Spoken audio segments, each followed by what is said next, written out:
Gauthier, qu'y a-t-il dans la tête de Vladimir Poutine? C'est la question que tout le monde se pose déjà depuis un mois maintenant. Il est capable de tout. On vient d'entendre cet ancien agent du KGB, les anciens renseignements russes, qui dit cette phrase effroyable.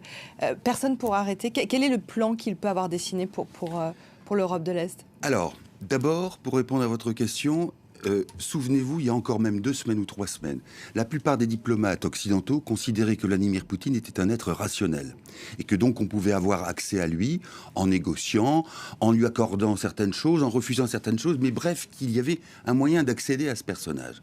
Ce qu'on découvre aujourd'hui, mais ce que beaucoup de Russes ont découvert depuis très longtemps, depuis 2003-2004, c'est qu'il y a une dimension irrationnelle, entre guillemets, c'est pas tout à fait le bon mot. C'est une dimension idéologique, où l'idéologie prend le pas sur les intérêts économiques, sociaux, politiques, même géopolitiques.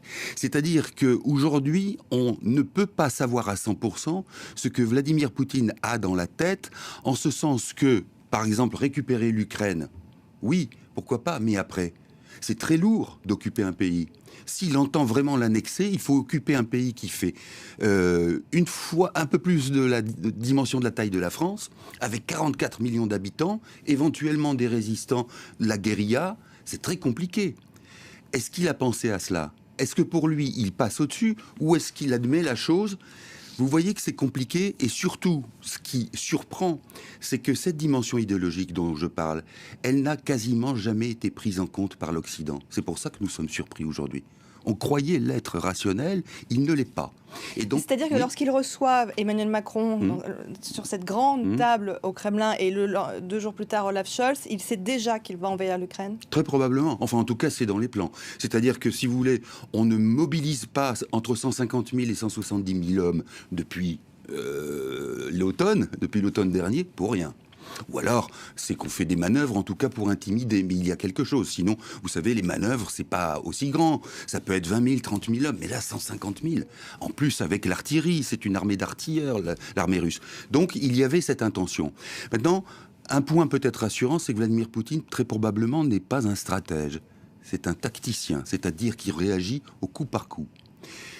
Simplement, ça veut dire que Poutine est un homme aussi d'affect, d'émotions, tristes et sombres, mais d'émotions. Et c'est là qu'il est imprévisible, parce que pour lui, ce qu'il défend, ce n'est pas le régime communiste ou l'URSS dont il parlait, il disait que c'était une catastrophe. Non, c'est l'ordre. La dimension verticale de l'ordre, avec ceux qui ne doivent pas protester, et les vassaux, eux, doivent être absolument alignés. Les autres, ceux qui protestent, ce sont des ennemis. C'est ça la conception de Poutine. Après, comment elle se marie avec les circonstances, je ne sais pas. Mais sa conception, sa colonne vertébrale, c'est celle que je viens de décrire. Merci beaucoup, Gauthier Rebinski, pour votre décryptage. L'Union européenne